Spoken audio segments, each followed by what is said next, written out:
Vučiću čestitam pre svega na tome što je postigao za ovo vreme od kada je izabran, da je pokrenuo mnoge stvari, da je zaista veoma agilan bio, inicijator brojnih dobrih rešenja.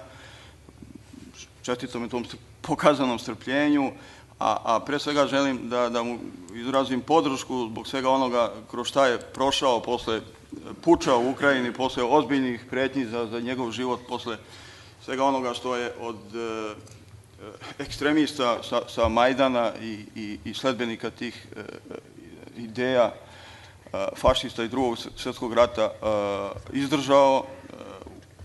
Znamo dobro da su i šiptarski teroristi koji deluju ne samo u zapadnoj, vidimo i u istočnoj Evropi, mu upućivali veoma ozbiljne pretnje zbog kojih je morao da napusti Ukrajinu, da ostavi sve što je stekao i svoje poslove.